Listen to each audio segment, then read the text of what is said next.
Je m'appelle Isabelle, 50 ans depuis galeriste à mi-temps, veuve à plein temps comme je le dis souvent, amuser me fatiguer. J'ai réaménagé un ancien atelier en bordure de village, un peu perdu dans la campagne, pour y organiser des résidences d'artistes. C'est mon petit refuge, ma façon à moi de faire vivre encore un peu la passion que mon mari et moi partageons pour l'art et pour la beauté.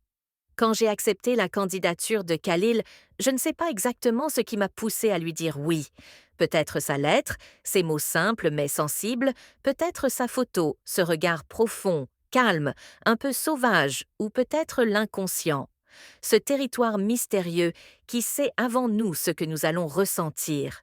Il est arrivé un dimanche matin avec un sac à dos, un carnet de croquis et une timidité désarmante. Bonjour, Madame Isabelle, je suis Khalil. Il avait une voix douce, grave et une politesse d'un autre temps. Il venait du Sénégal, avait grandi à Dakar et terminait ses études à Paris. Il était là pour peindre, pour chercher, pour se taire et créer comme il disait. Et moi, j'étais là pour l'accueillir. Les premiers jours, il parlait peu. Il observait surtout les arbres, la lumière, les textures.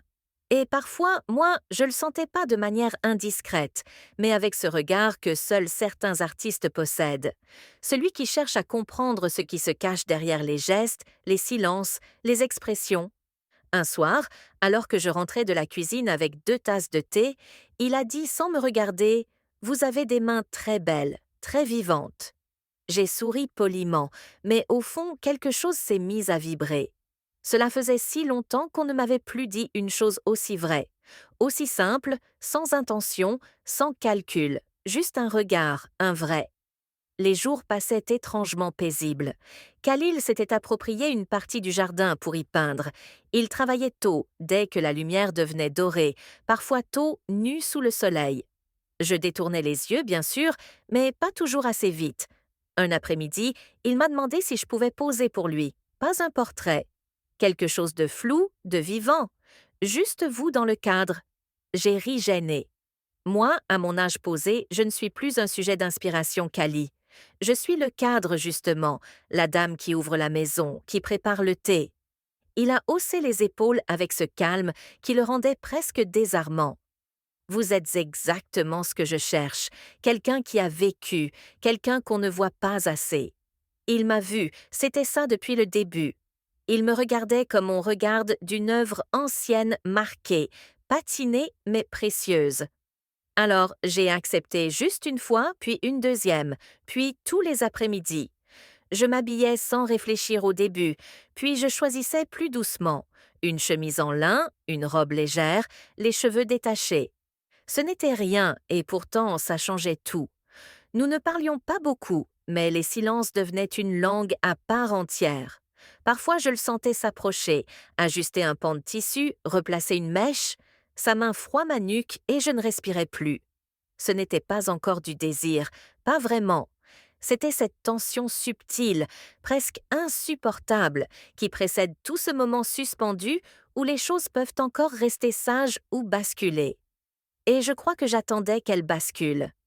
Ce soir-là, tout était différent. L'air était plus lourd, plus dense. Une chaleur douce flottait dans la maison comme un souffle retenu. J'avais préparé un dîner simple, une salade fraîche, un pain aux olives, du fromage et du vin, juste un verre ou deux. Kill est arrivé un peu plus tard que d'habitude. Il portait une chemise blanche à demi ouverte et les cheveux encore peu humides. Il s'était douché ici dans la salle d'eau de l'atelier. Il s'est excusé du regard comme à chaque fois, avec cette politesse tranquille qui me désarmait. Puis il s'est assis en face de moi. Nos jambes étaient proches sous la table. Trop proches peut-être. Nous avons mangé sans trop parler. Mais chaque silence était chargé. Chaque mot semblait hésiter avant de franchir nos lèvres. Vous semblez différente ce soir, m'a-t-il dit en coupant une tranche de pain. C'est peut-être le vin, ai-je répondu avec un sourire un peu trop tendre. Il m'a regardé longuement. Ce regard qu'il avait, profond, sans fuite. Je n'ai pas su baisser les yeux. J'ai soutenu, j'ai laissé faire parce que j'en avais envie. Vous êtes belle, Isabelle. Je n'ai pas ri, je n'ai pas fui. J'ai juste murmuré. Tu ne devrais pas me dire ça. Pourquoi? parce que c'est vrai. Sa voix n'était pas moqueuse. Elle était posée, sincère, et elle m'a bouleversée. Je me suis levée. J'ai prétexté un plat à ranger, une bouteille à fermer. Mais mes gestes étaient lents, hésitants. Il m'a suivi dans la cuisine. Je sentais sa présence juste derrière moi. Quand je me suis retournée, il était là, à moins d'1 mètre. Il ne bougeait pas, mais son regard m'enveloppait. Il ne demandait rien. Il attendait, et c'est moi qui ai ça aidé. Tu ne devrais pas rester ici, murmurai-je. Je peux partir si vous me le demandez. Je ne l'ai pas fait. Je n'ai rien dit. Il a fait un pas, un seul suffisant pour effacer la distance. Mon souffle s'est coupé. Mon cœur battait comme celui d'une adolescente. C'était ridicule, c'était fou, c'était réel. Et quand il a levé la main pour toucher ma joue, je n'ai pas reculé. Ce n'était pas brutal, ce n'était pas volé, c'était un baiser long, doux, retenu et pourtant chargé de tout ce que nous avions enfoui jusque-là. Mon corps a répondu sans réfléchir. Ma main s'est posée sur sa nuque. Il a glissé ses bras autour de ma taille. Nos corps se sont rejoints. Enfin, il ne s'agissait pas de passion soudaine, il s'agissait de reconnexion de deux solitudes qui se trouvaient de deux âges, deux histoires qui s'accordaient malgré les conventions. Quand je l'ai regardé après, j'ai murmuré « Ça n'a aucun sens ». Et il a répondu peut-être « Mais ça existe dans cette maison trop grande, trop vide, trop silencieuse, quelque chose s'est réveillé, quelque chose de vivant. Je me suis réveillée avant lui. Il dormait encore sur le canapé, torse nu drapé dans un pli d'ilin. La lumière pâle du matin filtrée à travers les rideaux caressait son visage détendu, paisible. J'ai longtemps regardé ce visage endormi, essayant de comprendre ce que je ressentais vraiment. Je n'étais ni fière ni honteuse. J'étais confuse, bouleversée, étrangement apaisée aussi. Ce que nous avions partagé la veille n'avait rien d'un égarement brutal. C'était doux, lent, plein de silence et de gestes timides. Mais cela avait eu lieu réellement, et je ne pouvais pas l'ignorer. Je suis allée dans la cuisine, j'ai préparé du café. En silence, chaque bruit, la bouilloire, les tasses me ramenaient à cette réalité. J'avais franchi une limite. Quand il est entré dans la pièce, je n'ai pas su quoi dire. Lui non plus d'ailleurs. Il s'est approché lentement, a pris la tasse que je lui tendais sans un mot, et puis il m'a regardé. « Vous regrettez » a-t-il demandé d'une voix basse. J'ai fermé les yeux une seconde. Ce vous qu'il reprenait soudain me poignardait presque. « Je ne sais pas » ai-je murmuré. « Ce n'est pas que je regrette, c'est que je ne sais pas ce que ça veut dire. » Il a hoché la tête. Moi non plus. Nous avons bu notre café sans nous toucher, juste côte à côte, deux inconnus liés par une nuit trop grande, trop chargée.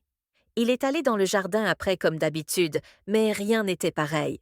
Je le regardais de la fenêtre, son dos, ses gestes précis, son calme apparent, et je sentais une tension dans mon ventre, un mélange de manque et de peur, car je savais déjà que ce que nous avions réveillé ne retournerait pas dormir si facilement.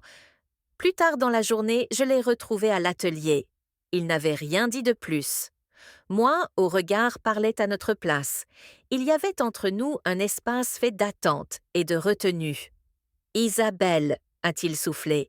Ce prénom dans sa bouche avait quelque chose de dangereux, d'intime. « Je n'ai pas envie de faire semblant » a-t-il dit. « Comme liquer la vie. Tu ne la compliques pas, tu la rends plus réelle. » C'est peut-être ça le problème. Il s'est approché très près sans me toucher. « Est-ce que vous voulez qu'on oublie, qu'on fasse comme si rien ne s'était passé ?» J'ai mis quelques secondes à répondre, puis j'ai levé les yeux vers lui. Je n'en ai ni la force ni l'envie. Alors, il a tendu la main, pas pour m'embrasser, juste pour prendre la mienne. Et j'ai compris que quoi qu'il advienne, à partir de cette nuit, nous ne pourrions plus revenir en arrière. Aujourd'hui, la maison est vide. Il est reparti rejoindre sa vie, ses études, son monde, celui qui lui appartient et que je n'ai jamais voulu lui voler.